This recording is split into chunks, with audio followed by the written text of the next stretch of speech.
Now, how many of you have seen the movie with Sigourney Weaver or read the book?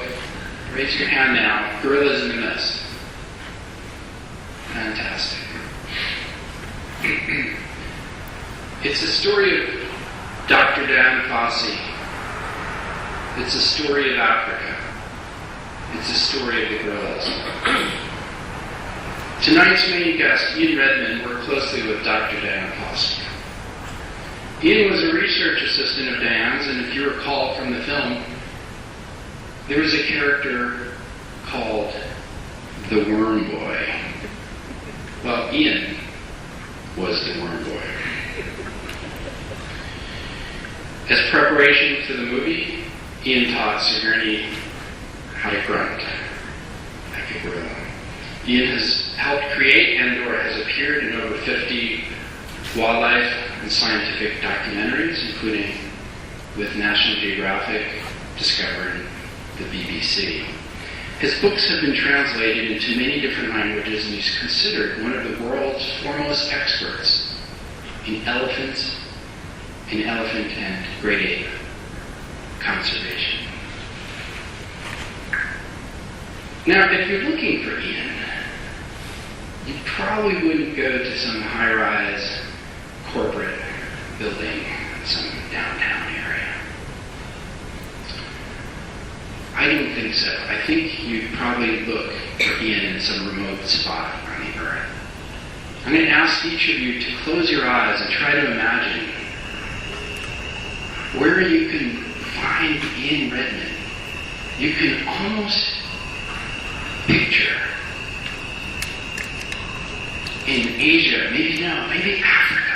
Let's say Uganda. Let's say on the border of the DRC, the Democratic Republic of Congo. And let's say you're climbing up the mountains. And it's cold. I mean, you're in Africa and it's cold, but you know that's where the mountain gorillas hang out in that part of the world in East Africa. And that's probably where Ian Redmond is going to be hanging out. So you're going up to this forest area and you're hearing things. Or is it your imagination?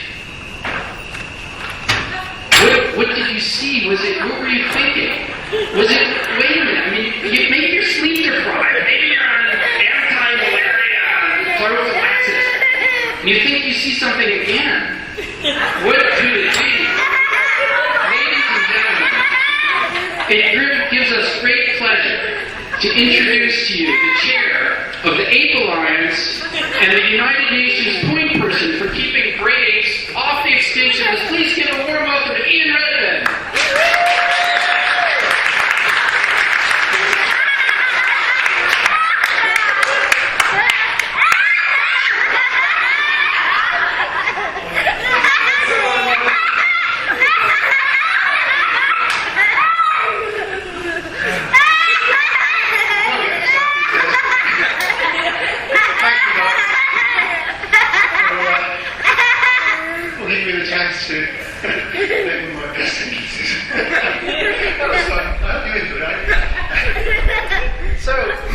Ladies and gentlemen, I'm just going to play with the computer for a moment, which seems very boring, but it's hard to do that.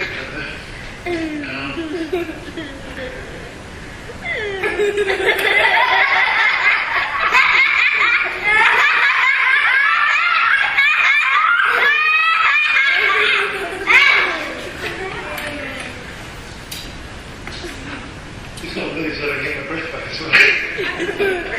Good, welcome, thank you for coming. I'm really excited by sharing this with the Cold Harbour to Canada corridor, because corridors are so important. We're forever dividing up, fragmenting habitat, then wondering why as it gets smaller and smaller, each little fragment of species can't continue to survive there, and they get an isolated population. So corridors are very much an urgent necessity for the 21st century if we're going to continue to see the kind of biodiversity that our planet has had up to this moment. But this evening, although I've been introduced with a reference to gorillas in the mist, I hope you'll have noticed the slight change in title, Gorillas and the Mist. Because what I hope to convince you by the end of this evening, it might be a long evening, so I hope you brought cushions or you're sitting on a nice soft hay bale, but I hope you'll be convinced that the connection between gorillas and the mist is not just a cinematographic illusion. So here we are, talking about gorillas, and we're in Vermont, and you've already had this reminder of the film. The film was a drama, it is a drama. You can still get it out on rental, or you can watch it on layback TV, it keeps showing up, certainly in the UK, they keep putting it out. And it's a very powerful film.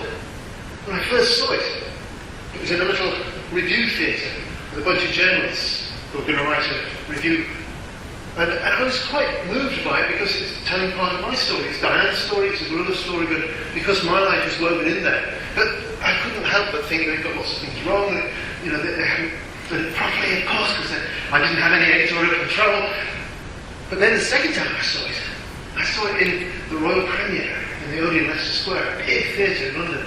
2,000 people, VIPs, royalty, and I sat at the back of that cinema and I watched 2,000 people's emotions being picked up and dropped down and picked up and just manipulated by the skills of the cinema the filmmakers whose craft is to do just that, to grab your emotions and then play with it. And by the time the film was over, I could see that there were 2,000 people who were really gripped by the story and by the plight of the gorillas, because this was the first time anyone had seen silverbacks on the silver screen. So it made a big difference, big impact. And people go to the pictures, to the cinema, even if they wouldn't watch a natural history documentary. So it was reaching out to audiences that usually conservationists and biologists don't get to reach, even though there are a lot of faults in it. So, it was based on the work of Diane Fossey. Diane was an extraordinary woman, a remarkable woman in many ways, sometimes not the most easy for women to work with. But she changed the course of human-gorilla relations. And you might think in the broad sweep of human history, our relationship with another species isn't such a big deal. But philosophically, it really makes you think. Here she is sitting in 1977, I think I took this picture, surrounded by gorillas, and they're all completely at peace. Relax. She was, and thanks to her methods, I became and others become honorary members of the family, so that you can sit and learn what's going on in gorilla families. This was on the same day. I took some pictures of Diane, she took some of me. And usually, this wouldn't happen because you normally go to the gorillas on your own. You're an observer, you want to minimise your impact on the behaviour, so you work alone. But on this occasion, Diane had written a book at that point, but it wasn't published, and it needed a lot of editing. But she wanted some photographs of herself with the gorillas, and she kindly returned the compliment. The two sides of Diane Fossey's work, as characterised in the film, were this wonderful ability to interact with gorillas and win their trust. Trust is the key word. If gorillas are big, dangerous animals, you have to trust them to go that close, but equally, because humans often kill gorillas, they have to trust you, they have to understand that you are not a threat to them. And so unthreatening did Diane become that here an infant is approaching her, and the infant's mother is sitting 2 yards away and is not bothered. And the infant's dad is sitting just next to his mother. And all's calm and peaceful. That is something which, before Diane Fossey, people would have just laughed at you if you said, well, my research method is going to be to go and sit among the family of gorillas and observe their behaviour. And get near them, they would flee in terror. And this is partly the reason why. This is the other side of Diane's work, organising anti-poaching patrols. Well, on this occasion they captured a young poacher who was learning the trade of his family. He was out with his dad, doing what his dad and his granddad and his great-granddad had done, and that is hunting in the forest. But the forest has been a national park since 1925. And the Batwa, or a Pygmoid people, have been essentially dispossessed of their land in order that conservation can take place. Things have changed a lot since those days, but this is still a problem, that there is a market for bushmeat. This is a butchered antelope inside its own skin on the table, and Diane's looking busily at it, because from the cabins in the forest where we used to live in those days, you could look out the window and see bushbuck and duiker just grazing in a completely peaceful setting. And so people coming in and setting snares illegally in a national park, which is also a World Heritage Site, it should be stopped. At that time, the park guards, whose job it was to do that, were not active, they were not effective. And so Diane took it upon herself to organise patrols and protect the park. She was working in the Volcanoes National Park in Rwanda, and it's this thin little bit of forest around the volcanoes, the peaks of which are just about visible on this map, and the border between Rwanda and Uganda and what was then Zaire, but is now the Democratic Republic of Congo, stretched from the top of the mountains to the top of the mountains, and Sabinio here is where three countries meet. Then you come across to the top of Karisimbi, and the research centre that Diane founded is just about there, at the foot of Mount Visoki, but not far from Karisimbi. So Diane took the two names and combined them. Karisimbi, Visoki, the Karisoki Research Centre. And that's where much of our knowledge of natural gorilla behaviour has come from the studies of these gorillas. But these are mountain gorillas. They're not found on these mountains because these volcanoes are still active. A very exciting part of the world for all sorts of reasons. To the north of the Virunga Conservation Area, 3 parks in 3 countries, there's a bigger park in one country, Windy, the windy impenetrable forest. And about half the gorilla population, mountain gorilla population of the world, live up in this forest, and it does extend over the border. They've got that slightly wrong there. It should be a little bit into the DRC. So these 2 tiny little pockets of forest, sadly no one maintained a corridor between those habitats several hundred years ago when it was cleared for agriculture. This isn't a recent fragmentation. This area is the most densely populated rural area in Africa. There are hundreds of people for every square mile, and they're all living off the land. And it's very fertile land, and there's good rainfall. So it's not a bad place to live. But at that time, we lived in a little cabin in the forest. Well, not quite as smart as this. These were just corrugated iron shacks with grass matting on the inside, and each day we set off into the forest through this beautiful Hagemia hypericum woodland. And because Diane had a poacher's dog that she rescued as a puppy and brought it up as a pet, we used to take Cindy for a walk on our way to the gorillas. She wouldn't go anywhere near the gorillas, of course, but when we got to the edge of the forest in the meadow, the woodman would take Cindy back with a bit of dead wood for the wood-burning stoves, and we'd go on to find the gorillas. When you're looking for gorillas, you need to look for where they've been, because they can be elusive. But fortunately, every night, when it starts to get dark, every gorilla over the age of about 3.5 or 4 builds himself or herself a nest. And these nests look like giant birds' nests, and when you find them, there's often a big pile of dung in the middle of the nest. And being scientists, we worked out that large gorillas produce large dung, and small gorillas, you've got it, yes, small dung. And if you find a nest with really big dung, I'm talking big dung, that's a silverback's nest, that's an adult male. If it's smaller than that, but pretty big, that could be a female, or it could be a blackback male. A young male hasn't yet got the size to produce big dung. But if you look more closely in the nest, sometimes you find a little bitty baby dung, and that will tell you that not a blackback, it's a female with an infant. So without even seeing a gorilla, you can put together how many gorillas are in the group by how many nests, and estimate their age and their sex sometimes from the dung. And then, of course, you really want to see the gorillas, so you keep following the trail, until you get to the gorillas who probably got up pretty early. They got up soon after the war. On a sunny day, sometimes they have breakfast in bed. I kid you not. And this is an interesting thought, because the night before they go to bed, they often feed heavily, get nice full belly before they go to bed. And yet in the morning, there's a celery plant or something right next to the bed. I didn't eat it the night before. I think they're thinking, I think I like that for breakfast, I'll leave that one. I'm serious. I think they have the ability to think ahead at least to the next morning and plan for their breakfast. So they only have breakfast in bed, maybe they get up early and move off, and then they move through this dense vegetation, and when they're feeding, they spread out. They don't sit close together like that. They like to spread out to feed, and then when they're feeding full, mid to late morning, they all group together and have a rest period, a siesta. And that's one of the most interesting times to visit the gorillas. But let's just talk about this feeding. Gorillas are basically vegetarian. They do eat some insects, they will eat sometimes ants or termites, but particularly this high in the mountains, it's so cold that most tropical insects can't survive over there. So there are not that many insects to choose from. And mountain gorillas are almost entirely herbivores. But they eat different parts of different plants. So if you, little guys at the front, have been born as gorillas, one of the most important things you have to learn is, come on, you heard the talk at school, is botany. the study of plants. You have to know which plants are edible and which parts of which plants are edible and how to prepare them.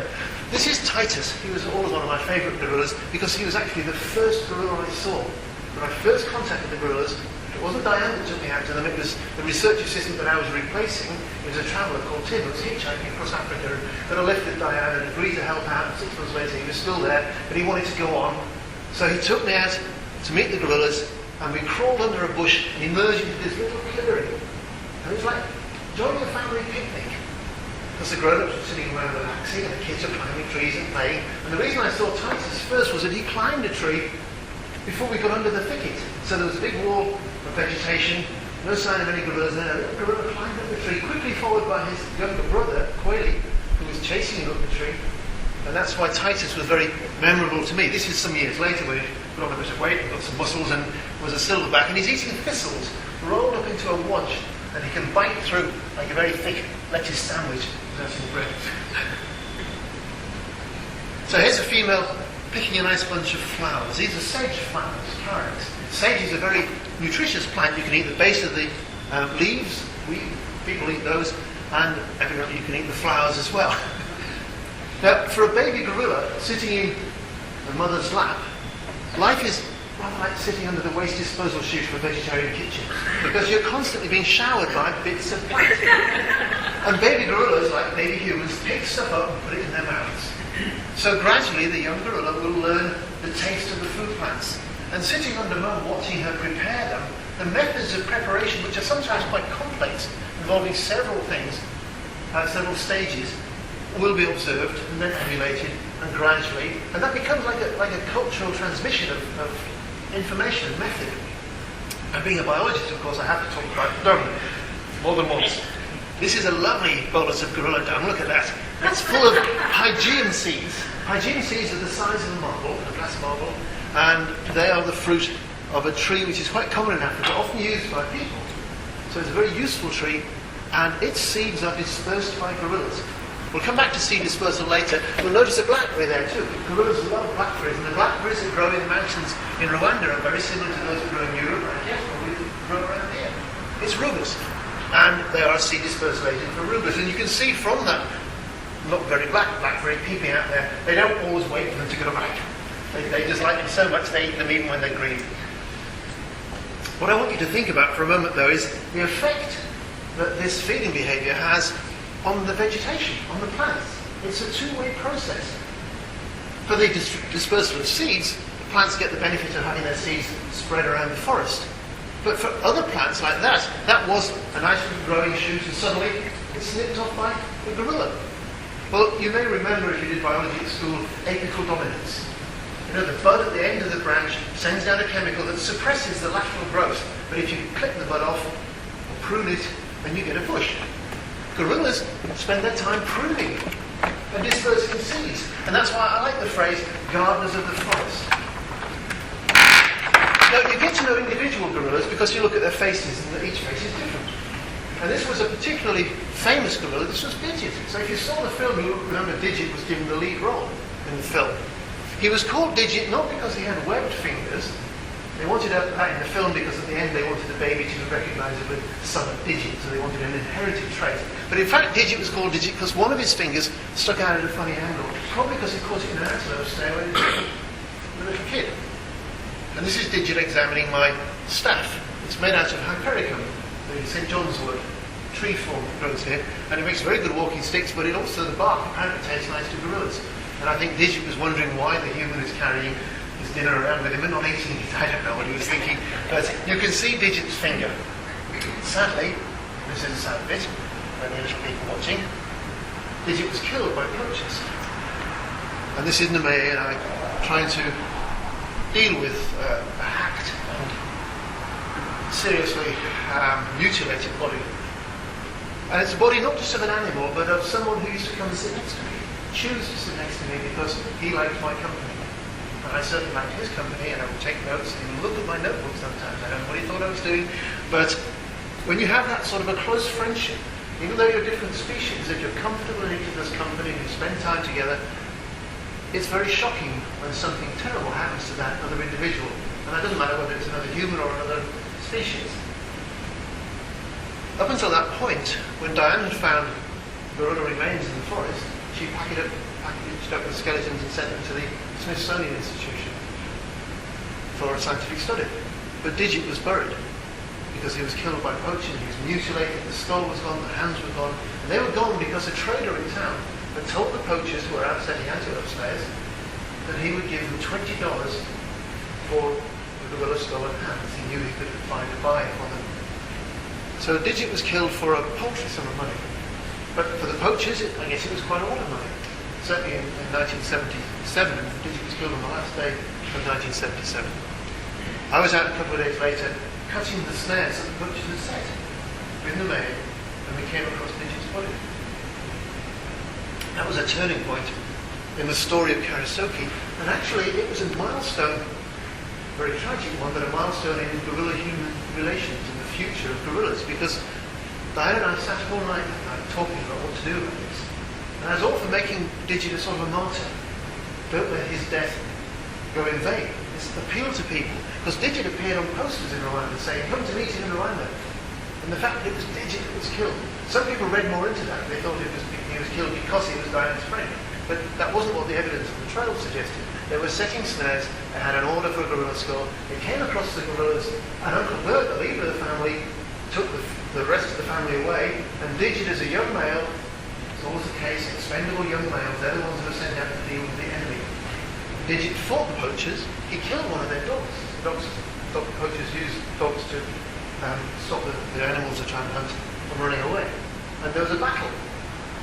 And he received several spear wounds and was killed. If he was a human, he'd be given a medal. Courage, posthumously, of course. So he was buried outside Diane's cabin. And then more gorillas were killed. Uncle Bert, Rancho, Quayle were killed for different reasons, but mainly because there was money involved. And Diane started to hire more men. She hired men to track the gorillas and to cut wood for the fires and to help out at camp. But she started to hire men to go out and cut snares. She was organising anti-poaching patrols. But she was a visiting researcher. She had no authority to do that. But she did it. And she did it, and it was so controversial. People were spreading rumours about Diane Fossey's private army, and she's gone mad up in the mountains, and all sorts of things are said about Diane. Many of them untrue. Some of them were the germ of truth, but then exaggerated.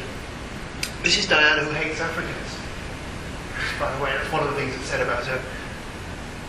The staff at camp and the community around the park had been seeing this crazy American woman passing by, hiring the members of their family, helping them out, buying presents for them at Christmas for, at that point, 15 years or so. And of course, the little girls growing up, she was a role model. They were growing up in a society where women had very little power. They did a lot of work. And here's this woman who's doing stuff. And she became very much a heroine to the Rwandan people, despite what people say about her anti-poaching activities. But they were poachers, they were criminals, they were killing gorillas and other animals in the park. But this picture is actually just as Diane was leaving to come to Cornell University, because so difficult was it getting the State Department involved. An American citizen organising anti-poaching patrols, having a very fiery temper, let's say, a very rich vocabulary, and speaking her mind in ways which were not necessarily diplomatic to get her own way. And what she was trying to do was to secure the safety of the gorillas. She was murdered.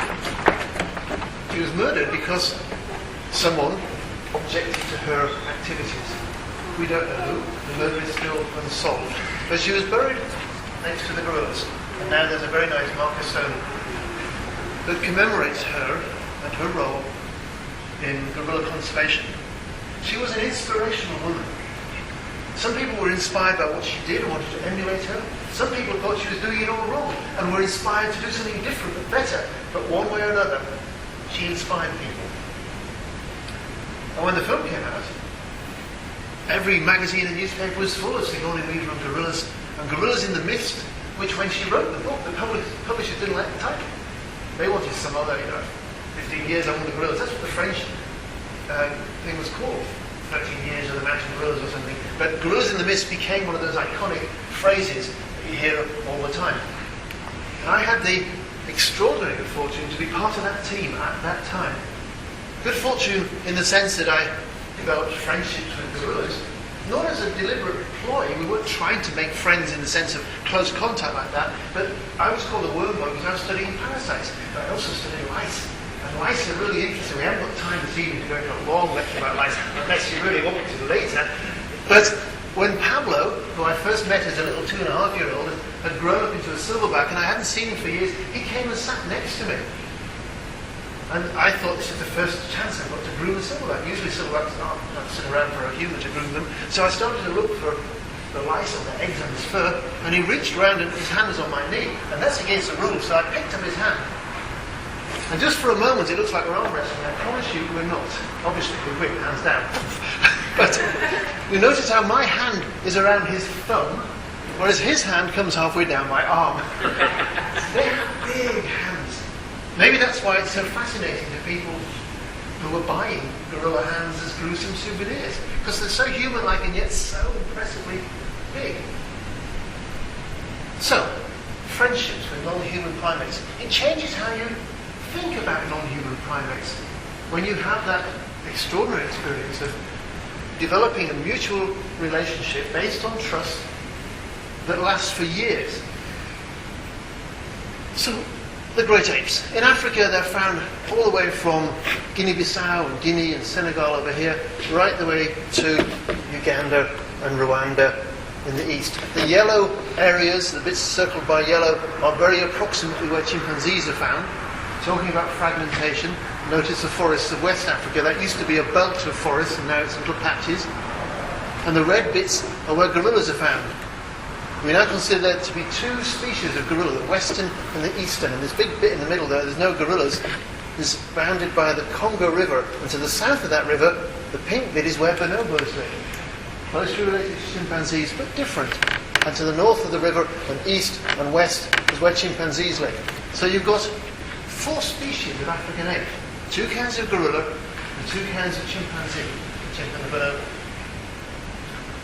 When you see clear photographs like that, the difference between mountain gorillas, which are much darker and have such a striking silver saddle in the males, and the lowland gorillas, which tend to be browner and don't have as much hair, not as shaggy as the mountain gorillas. They're living high up in the cold, wet forest, so they've developed this shaggy fur coat. Lowland gorillas are living in hot, sweaty lowland rainforest, and they often have this bright ginger top knot. I mean, seriously ginger. Which you don't see that often, but when you do see one, you think, wow, that's a great colour. Under the skin, these are 2 museum specimens of gorilla, which is a scientific name for the western lowland gorilla. You can always impress your friends by knowing scientific names, and that's not too hard to remember. The eastern gorilla used to be called gorilla beringii, gorilla growri rather, now it's called gorilla beringii growri. This is the eastern lowland gorilla. And I just wanted to point out the length of the snout, the face, from the flat part of the face to the front teeth in the western gorillas is much shorter. The eastern gorillas is quite long. So if on a Saturday night you happen to be in a bar, a gorilla walked into the bar and the barman said, why the long face? You know the answer already, because it must be an eastern lowland gorilla. And eastern lowland gorillas, as all great apes, are critically endangered. Their numbers are declining. The mountain gorilla is the only kind of great ape whose numbers are not declining. They got to such a low level, just a few hundred, that Diane feared they would become extinct in the same century that they were discovered. They were only discovered in 1902. Discovered by science, obviously the people that lived there were there, but outsiders only formally described them in 1902. But instead of going extinct, the last decades of the 20th century were a flurry of conservation activity that means that now they are the only kind of ape whose numbers are increasing year on year. But they still are very vulnerable to, I mean, they're considered critically endangered, but they are increasing in number. There are so few, though, that they're all considered to be staring extinction in the face, and that's why the Ape Alliance was formed, to get all the different organisations that were working for apes to collaborate and form an alliance. And we took our case to 10 Downing Street in the UK. In the US at the same time, this is around 2000, around the turn of the millennium, a group of scientists made a similar petition to the US government. The US government set up the Great Ape Conservation Act, and every year money is given to conservation from the US government, and it's just been renewed, which is fantastic news. It's a great step forward. In the UK, the government didn't do so much with money, but they did help to set up a United Nations partnership. Ape Alliance is just NGO, non-governmental organisations, charities and specialists. But we got the United Nations Environment Programme and then UNESCO to set up this global partnership called GRASP, the Great Ape Survival Partnership. And that's sort of how it works, but you're not probably interested in organograms of UN bodies. But it was an important and effective step because we started to get governments realising that lots of people in the world really care about these apes and that it was their responsibility to do something about it. So we did things like make public service ads. This is available. If any of you have involved in schools or youth groups or whatever, you can download this off the internet and play it to them, and it just summarises it. Excuse me, while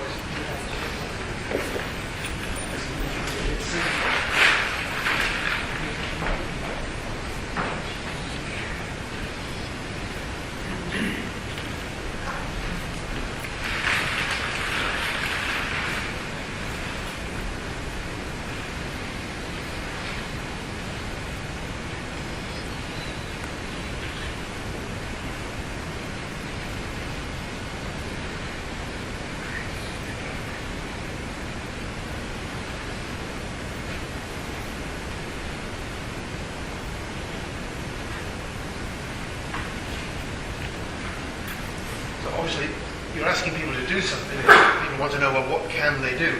And going to a website is one thing. With the support of people across the world, GRASP organised the first intergovernmental meeting on conservation of great apes. And we held it in 2005 in the Grand Hotel in Kinshasa, capital of what was previously Zaire, is now the Democratic Republic of Congo.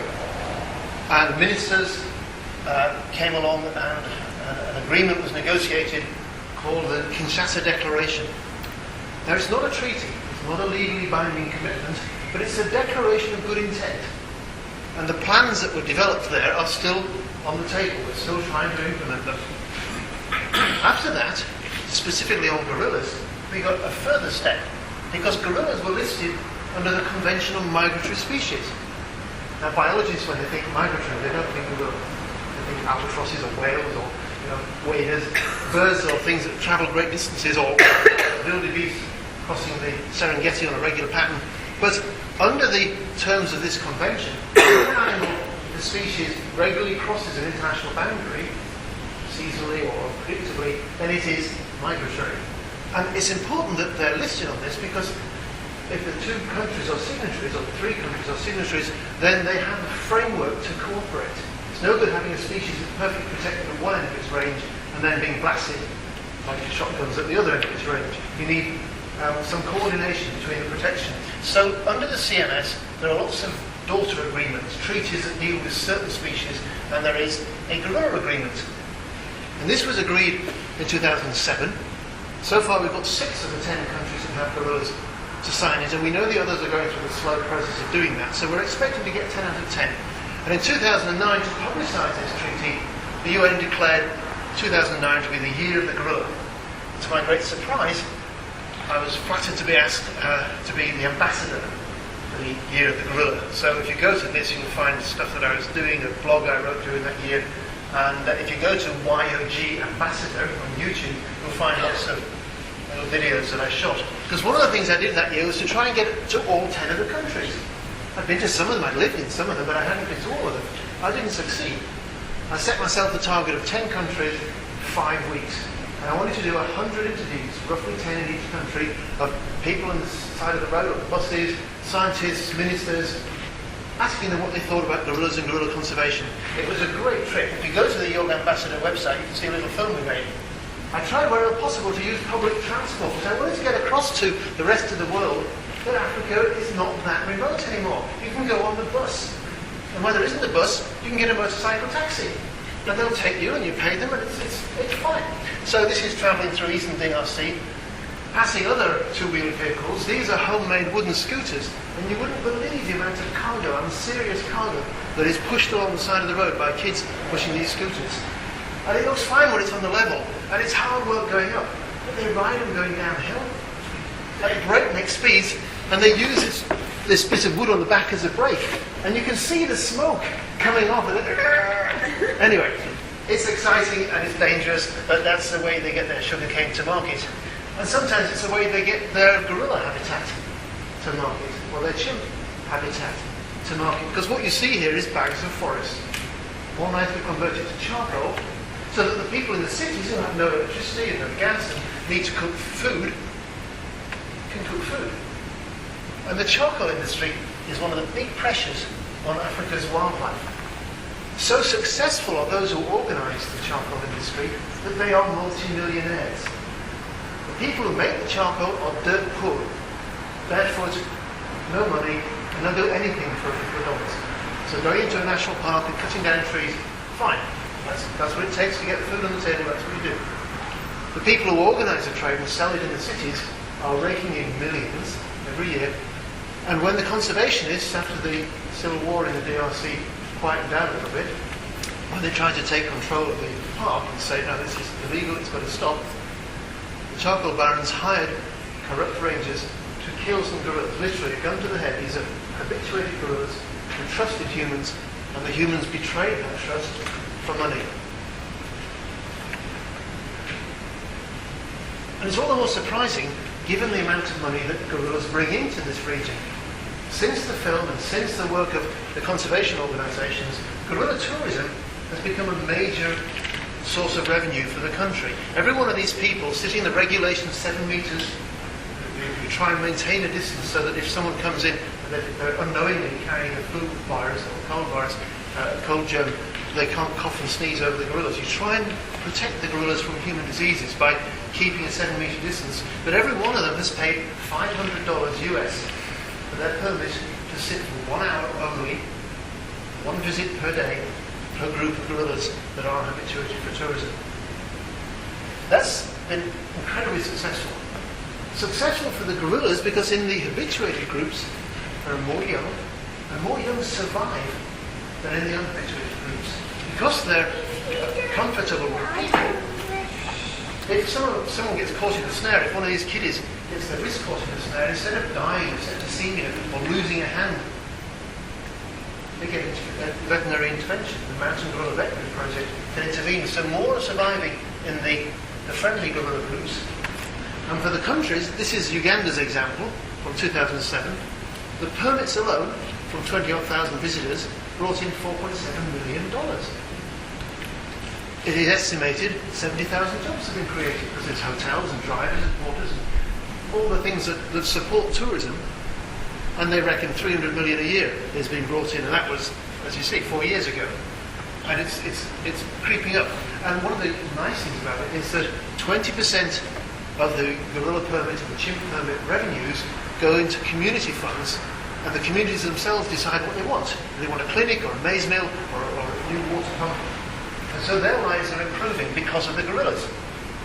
That makes this man very happy. Until the recent elections, when he lost the seat, he was the MP for the area not far from the gorillas and Minister of Tourism. And if you're the Minister of one of the businesses that brings in most of the foreign exchange in the country, it's powerful. So he was very happy. He did a lovely interview for the Year of the Gorilla film. And the same in Rwanda. So in the top 3 foreign exchange earners, gorilla tourism, or tourism with gorillas being the centre point. Thing that people go to those countries to see. Eastern DRC is still troubled with insecurity. You can go there, and in fact, so popular is the tourism in Rwanda and Uganda that it's hard to get a permit. There's so many people wanting to buy a small number. So if you're prepared to pop over the border into the Congo, you can always go to see gorillas there because there's no tour companies taking people in there because it's still considered by the State Department to be unsafe. But the other countries, the 7 other countries with gorilla populations, they're looking at all this and thinking, how do we get some of that? Western lowland gorillas would be just as friendly and accommodating if they weren't so terrified of humans. If the only human you've ever met is carrying a gun and trying to kill you or your family or kidnap your babies to sell to animal dealers, then obviously you've got a problem. And Western lowland gorillas are declining in numbers. And we thought they were probably 50,000 or so, which is a lot more than mountain gorillas, but on a steep decline. And then a couple of years ago, the Wildlife Conservation Society, WCS, doing census in an area which is inundated forest, and gorillas aren't supposed to like water, suddenly found that this was stuff for gorillas. And they were all sitting around with their armpits eating water plants and living in a density that hadn't been seen elsewhere. So that was great, very exciting, something like 100,000 gorillas that hadn't been counted. So the total was pushing 200,000, we thought. Still declining though. It's not that there were suddenly more gorillas, they'd been there all along, but the gorillas we didn't know about were declining, and these potentially face the same threat. And the threat is the bushmeat trade. Because in this part of Africa, some tribes, not all of them, but some tribes consider gorilla meat not only a delicacy, but a very powerful meat. If you're the chief of a village that has this belief, and you entertain chiefs from neighbouring villages and you don't serve them gorilla meat, it's like you're disrespecting them. And if you don't do it, then you're obviously not a very powerful person, because powerful people eat powerful animals, like gorillas. And that belief is deeply ingrained, which is why all these kids are orphans. They've been rescued from the bushmeat trade and the live animal trade, and thanks to the Aspinall Foundation, a UK charity, are being put back into the wild. The bushmeat trade is not just about ape meat. Bushmeat is just wild meat. If you eat game, if you eat hog or deer, you're eating the North American equivalent of bushmeat. Most of the animals that are killed for meat are not apes. But if apes are being killed for meat, so slowly do they reproduce that even if 2% of the population are being taken out each year, it will start to decline. And if the commercial bushmeat trade comes into play, if the logging lorries are carrying sackloads of meat to the markets in towns where there's an endless supply of people with a bit of money who want to buy meat like they used to have when they lived back in the village, within a generation, most of these people were living in the forest. And forest meat is what they know and enjoy. So of course, if they've got a bit of extra money, they can afford special meat for a special occasion, they'll buy it. Now, I interviewed the president of the Bushmeat Traders Association in this market, and he assured me on camera, you can watch it on the internet, that they understand that gorillas and chimps and elephants are endangered species and they don't sell them. And 2 days after I'd done that interview, a friend sent me this report on the BBC website of an investigation into the gorilla trade, and the same market that I was in, they thought 2 gorillas a week were being killed. And they're going to stop. They'll stop when the gorillas have run out. But what I say to these guys, look, you may not believe it, but you will stop killing, trading and eating gorillas because they will disappear. Why not stop now, when there's still some in the forest, doing what gorillas do? But it's not just the food value, not just the power meat idea, it's also medicinal. These hands, gorilla hands, notice how some of the fingers are missing. These are on a table in a traditional African medicine pharmacy. What I mean is a stall in the market where they sell bits of animals and plants that have medicinal value or are thought to have medicinal value. This lady is married to a bushmeat hunter. Her future, her well-being, the well-being of her child depends on him killing enough animals to pay the bills. They don't usually eat the good meat, it's too valuable. They send it to market. They eat the rubbish. And sometimes the children of hunters are malnourished because the meat is a valuable, high value product that is sent away to the city and they make do with other stuff. But if her child is ill, her medical advisor, a traditional African medical person in their village, the person who we used to call witch doctors or disparagingly describe it, often what they're prescribing, if it's plant-based, actually does have a medicinal purpose. It's like traditional Chinese medicine. There's a lot of good stuff in there as well as some complete bunkum. But he would probably tell her, go buy a gorilla finger and tie that finger around your son's middle. He'll get some of the strength of the gorilla and overcome the disease that he's facing. He won't. But she might believe it, and therefore she'd do it. And if we believed that something was going to help our child who was likely to die, we would do it too. So we don't want to demonise the people who believe this. We want to give them a better system of healthcare. And if you've only ever seen a gorilla hand on a stall drive in a market where you buy a bit of finger to help cure your kids, you don't really know what a gorilla hand is. When you've seen gorillas using their hands, it kind of changes your attitude. It was wonderful today with the kids in the school that we were given presentations in, seeing their reaction to how human-like the gorilla's behaviour is. This was an extraordinary sequence of photographs, the first time a gorilla had been seen in the wild using a tool. She was wading across one of these pools in the inundated forest and picked up a stick and was testing how deep the water was, and then using the stick to balance on up there. Now, when you see someone doing that, whether that someone is a gorilla or a human, or if you work in one of the orphanages and you watch these kids grow up, you get stronger and you're dealing with them every day, it changes your attitudes. And changing attitudes is what we have to do across the parts of the world where endangered species are consumed, particularly here in Africa. This is Pigeon English in Cameroon. Well, now, don't chop this kind of bush beef. Bush beef is just meat. But don't go finish all small time. Very quickly they'll be finished.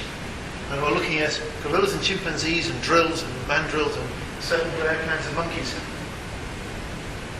We can get celebrity endorsement for these things. This is Rod Stewart's ex-wife, Rachel Hunter. She's a model and presenter and TV personality. And she approached the Born Free Foundation saying, I'd like to do something for conservation. So I took her to see gorillas in Uganda. And, you know, the appeal went out. Not many people came, but the photographs of Rachel Hunter visiting gorillas, they sold all over the world. And so she brought in a lot of money, a lot of a difference to the rangers who were trying to protect the gorillas in the east. And here we took her to Limbe and met Twiggy. Twiggy, not the model in London in the 60s, but Twiggy, a gorilla with a slightly gammy hand. And Rachel very bravely went into the cage and was introduced to Twiggy. But for people in Cameroon, footballers are the heroes. Sports people or musicians. And so we got Jeremy, who plays for an English Premier League football club, that is soccer for you guys, soccer player, to do this very graphic appeal, talking about the wildlife of this country that he's proud to know about, and basically saying to people, if you stop buying it, they'll stop killing it. And this is the message of Wild Aid and ACAP worldwide. They get celebrities to do little public service ads and say, if you stop buying the rhino horn, the ivory, whatever it is that people are buying that is fueling the poaching, then the killing will stop. But if the killing is the way a country gets most of its protein to feed its population, you can't say, oh, stop all bushmeat hunting. What are people going to eat?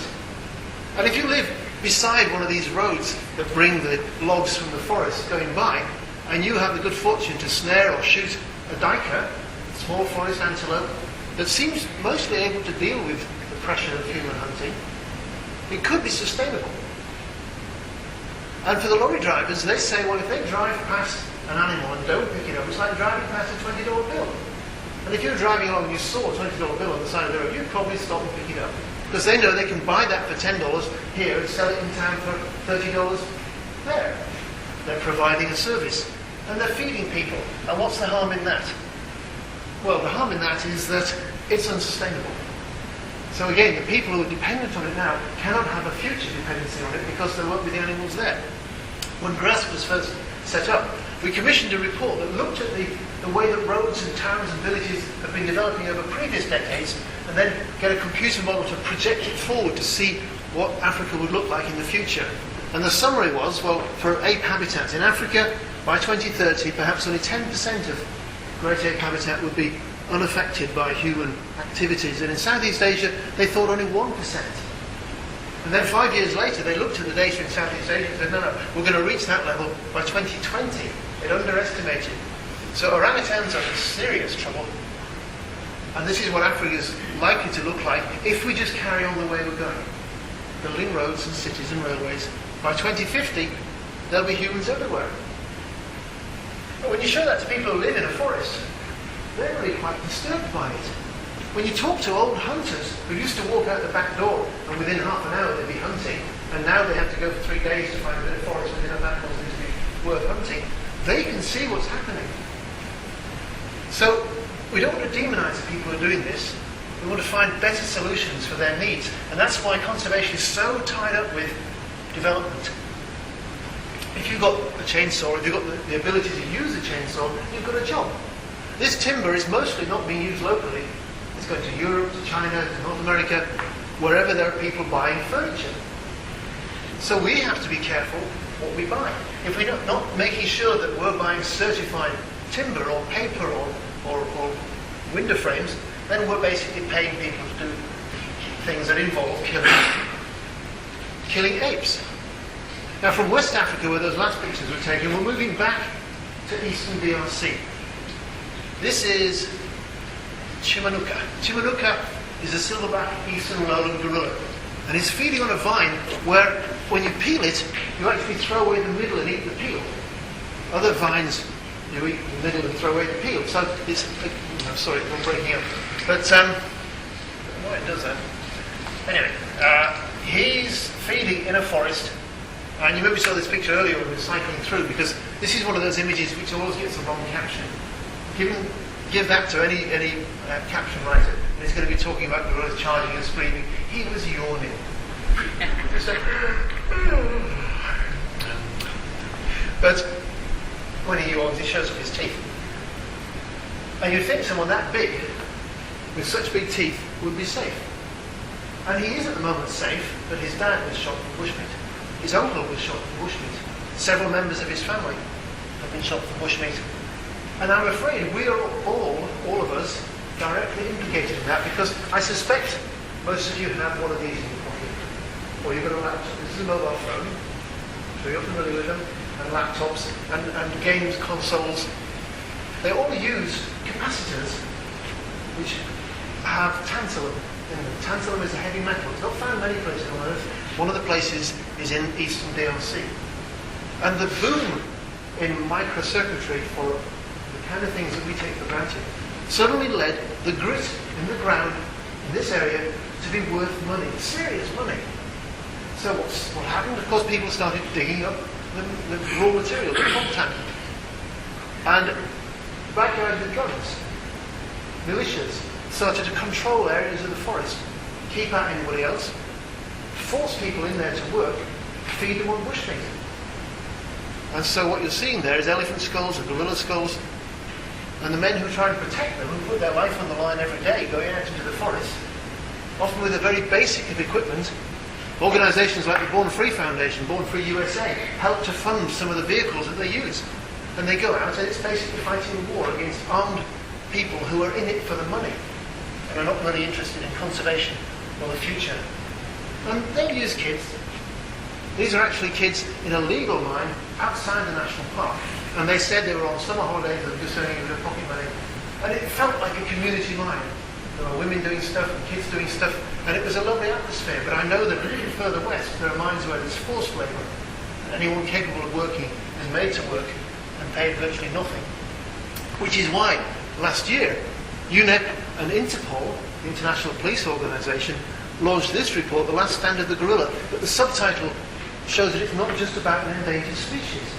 Environmental crime and conflict in the Congo Basin. Because when you look at what we're doing, we're allowing these materials, this is mining the conflict. These are minerals coming out to Europe, to China, to Hong Kong, Thailand. And the products that are made then go everywhere, including, I'm sure, here to the States. The timber's the same. If you get wood from the Congo Basin, look at that huge amount going to China, but China has all these factories making stuff, furniture and things which then get exported. This is the first export, but there's no system at the moment that reliably enables you to go into a shop and know that your timber isn't part of that illegal trade unless it's certified. If it's certified by, say, the Forest Stewardship Council, FSC, if you look for that on the timber, then you can be pretty safe. It's not perfect, but it's certainly better than most things. And what I want to get across to you today is that it's not just the gorillas that we're worried about. Gorillas are not just ornaments. They're part of the forest ecosystem. Muguruka here is eating a fruit, which is very tasty. Local people eat it as well. I like it if I'm walking through the forest and I find some of it. And when I eat it, I usually spit out the pips, but he often swallows them. And the next day when you go into the forest, you'll find, if you're following the gorilla trail, that the dome is full of seeds. Now, there's a co-evolution that's gone on between plants and fruit-eating animals. If this seed is going to survive the passage through an animal's gut, it's got to be tough. Which means that if it just drops off the tree, it's so tough, water can't get in and it doesn't germinate. So for these seeds to germinate, they've got to be scarified, chewed up by some animal like a gorilla or an elephant or a monkey. and then partially digested, and then popped out the other end in a nice little package of fertilizer miles from their plant. That's seed dispersal. And that's why gorillas are important.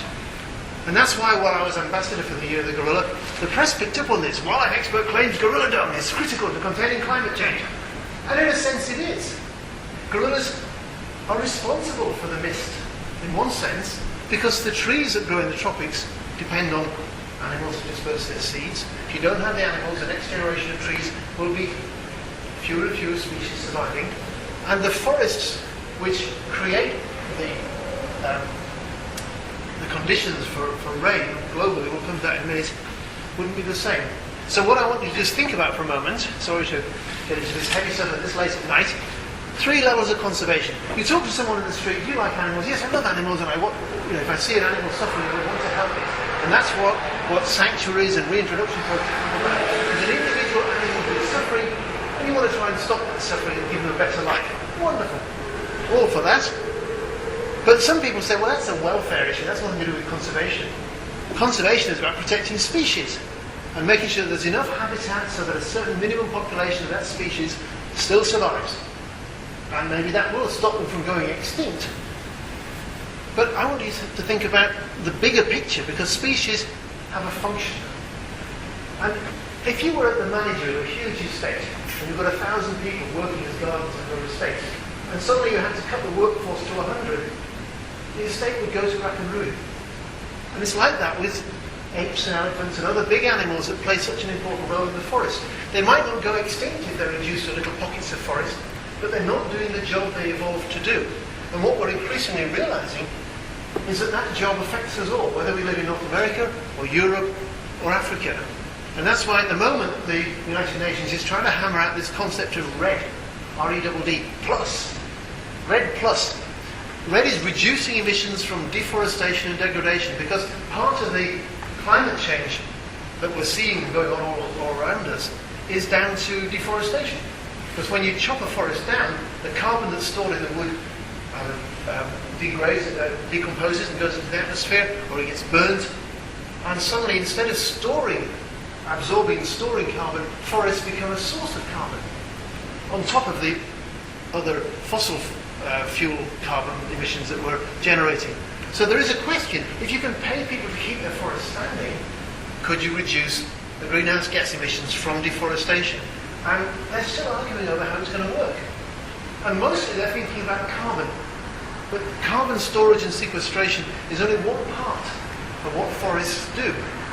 This is a map with a calendar down here, clicking away the days and the hours are whizzing by. And although it's very pixelated, and I'm sorry about that, the orange is rain and the white is water vapor. If you ask people how water moves around, fresh water moves around, they think of streams and rivers. But most of the fresh water in the world is moving around in the atmosphere. How does it get into the atmosphere? Well, some, of course, is evaporation from the sea. But people who study the canopy in a rainforest reckon there's evapotranspiration. A combination of evaporation and transpiration means that the trees in a tropical forest are pumping 8 to 10 times as much water, say, in a square mile of Amazon forest, as in a square mile of ocean. And every day there's a kind of pumping going on as the rain falls in the forest, but the weather systems that are formed in the forest here in the Amazon are moving up. You can watch them moving up. Some of them move into water this area, some of them sweep across the Atlantic to water Britain and Europe up here. And the Amazon, the Congo basin here, that's got a big pump that's going. And this is West Africa here. You can watch rain crossing the Atlantic. I didn't know that African rain systems watered Brazil.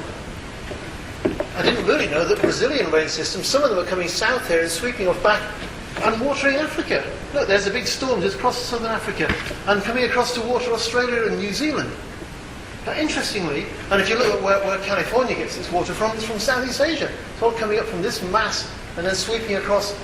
So if you drink Californian wine, those vineyards are being watered by water from evapotranspiration from trees that are planted by orangutans. If you drink Australian wine or South African wine, it's coming off the bottom of South Africa from the Amazon. You can almost pick your vineyard and then see where the rain comes from. But at the moment, not 1 cent of the price of a bottle of wine goes to pay for the pump that produces the weather that waters the crops. I think that's going to change. The scenario for if we don't get it right, if climate change continues and the world increases to an average of 4 degrees centigrade warmer, there won't be an Amazon forest, there won't be a Congo Basin forest in Southeast Asia, because all these areas are expected to become arid. And there might be some new areas that the Sahara might start to green a little bit, but the animals that live here ain't going to get it there. So we're going to be seeing the disappearance of many of the species, most of the species on the planet, if we allow this to continue. That was a popular science magazine. This is what the UK Met Office, this is a government map. You can find it on the internet and interact with it. This is the best guess, the best computer projection of what the world will be like if it goes up by 4 degrees. This is serious stuff. And it's our kids that will be bearing the brunt of this. This is what we're leaving them. A world where there aren't gorillas and tropical rainforests, and people are surviving in all sorts of ways that we haven't even thought of yet, if we cannot reduce this greenhouse gas emissions that we're causing. And the kids in Africa have very little idea about this. So one of the exciting things that the Ape Alliance is doing is getting bicycles like this, with a little kit on the back, that allows it to generate electricity. This is in a church in rural Uganda where there is no power. And these kids are seeing for the first time in their life moving images on a screen. They've never seen TV, they've never been to the pictures. And thanks to the pedal power cinema that the Great Ape Film Initiative is doing, they're getting to see some natural history. The kind of films that we take for granted because we can watch them on the television. They're learning that gorillas don't just attract tourists, but they plant trees. This is gorilla dung. These are seedlings growing out of the gorilla dung. It's not hard to demonstrate that. And once you understand that, then the reason that a bit of Nigeria might be made into the Cross River National Park, and you think, well, that's not fair. We want to chop down those trees. We want to create agriculture and grow crops. But if you understand that the trees are what water the crops around in the forest, perhaps you think differently. Cross-river gorillas are so rare, there are fewer cross-river gorillas than there are mountain gorillas. They're probably down to about 280. And there are no good photographs of them. This is a piece of art by Daniel Taylor, who lets us use his art and sells it in aid of conservation. But cross-river gorillas are the most endangered of the gorillas. And they're one of the reasons why we're continuing to do this protection of gorillas. Each kind of gorilla is special in certain ways. Here we are again outside 10 Downing Street. We had people in ape suits. They wouldn't let us go up to the front door. I think we would lower the tone if we had gorillas and orangutans outside the front door. But there's now a big fence blocking off down the street from passers-by. So we delivered a big letter, well actually it was an ordinary size letter in a big envelope, to the Prime Ministers of the new governments, urging them to act to support the efforts to put money into tropical forests, not just for gorillas but for orangutans too. Orangutans are just simply amazing. They spend nearly all of their time in the top of the trees. They're huge, they're not quite as big as gorillas, but they're pretty impressive when you meet them up close. And to see one clambering through the forest, it's extraordinary because they're so big and heavy and they're bright orange, and yet you can normally not see them. They're very hard to find. Early naturalists, they thought there were two species because the males are so big with these big cheek pads and the females are not, and they look so different that they were a bit confused. In fact, there was a lot of confusion 200 or 300 years ago about apes. The only apes that people who are writing scientific papers had seen were infants that had been brought from the wild and had managed to survive. And they didn't usually live very long. These are some early artistic impressions of apes, and they look kind of weird. And you can see that the line between humans and apes was hard to draw. When the gorilla was first described, this is a paper from the Boston Journal of Natural History in December 1847. Up until that point, gorillas were a rumour, travellers' tales, stories, and armchair naturalists would say, rubbish, can't be something that big and a man like in Africa, and it's just local native nonsense. And then a skull was found, and it was formally described as a species. The species is so man-like that if you strip away the fur, apart from the slight difference in proportions, it's astonishingly human-like. And when you see something like that, you start to question, okay, well, where do humans stop? Where do other species begin? This, by the way, is a plastinated specimen. So it's a real gorilla who died in a zoo and then has been injected with plastics to preserve the exact anatomy. And it's on display in a museum. In a very 19th century pose, standing bipedally in a way that gorillas only occasionally do. I sometimes cross that line. When I was the ambassador for the Year of the Gorilla, I ran in the Great Gorilla Run in London. And it's a sort of fancy dress gorilla run, but when I wear a gorilla suit, I behave like a gorilla. So I had to knuckle walk the whole 7 kilometres. I've still got shiny knuckles from where the blisters came off afterwards. And I was just actually emptying the sweat from the rubber gloves there, because my arms were funneling all the sweat down into the gloves, and I didn't think about putting drainage holes. You don't think about these things beforehand. But I was basing my fancy dress on this Darwin cartoon, because when the gorilla was described, it was just before the publication of The Origin of Species. And 2009, as well as being the Year of the Gorilla, was the Darwin bicentenary. So I thought I will model myself. I borrowed an extra long grey beard so that I look like this Victorian cartoon, because the Victorians were horrified by the idea that we might be related to things like gorillas. The line. How do we draw that line? Can we cross it? If you've had the good fortune to make friends with a non-human primate, it really does blur some of those distinctions that humans in the past, we always put ourselves on a pedestal and say, well, we're special, and all the other apes are just apes. How can you differentiate between humans and non-humans? Maybe Borgo could help.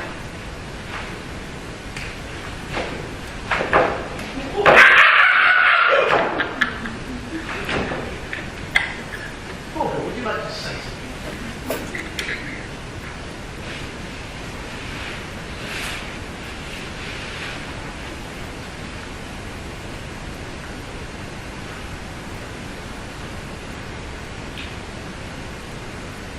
I believe in the power of storytelling.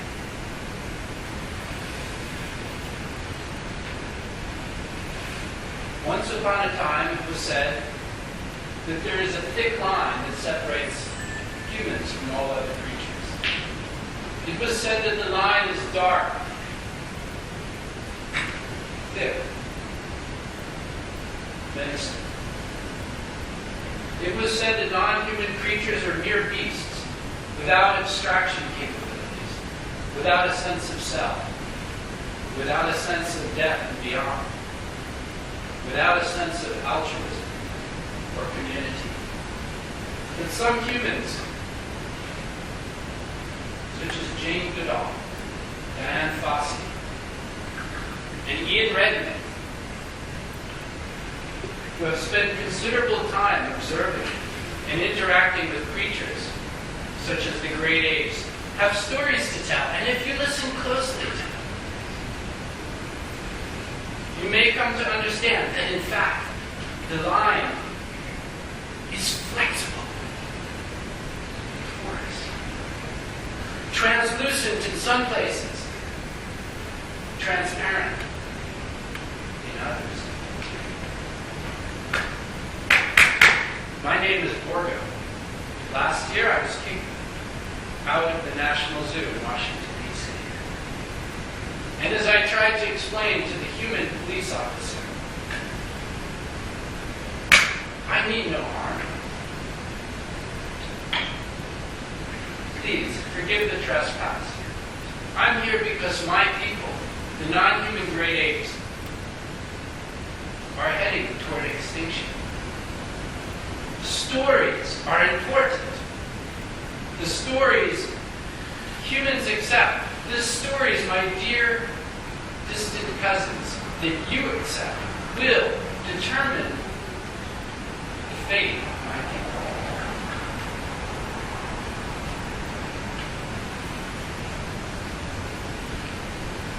I have run away from my home in Africa, not to join the circus, but to join Ian Redmond, Eric Merrick, and Mark Laxer in the Monkey Bible Show. And now, if I may please read a brief passage from the Monkey Bible about the line that Ian is describing so well.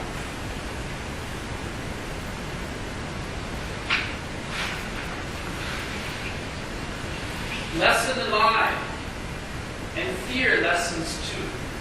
Lessen the line, and the pain and burden of self-awareness shall be healed and kissed by the mists of 10,000 gentle rains.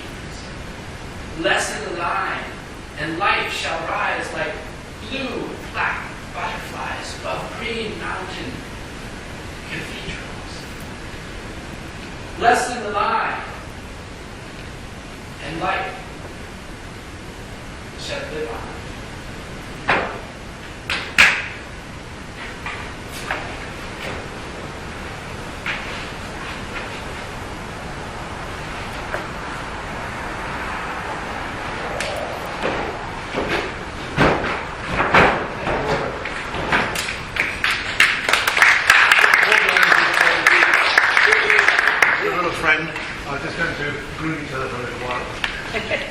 And I wanted to tell you a story that transformed the world's understanding of gorillas.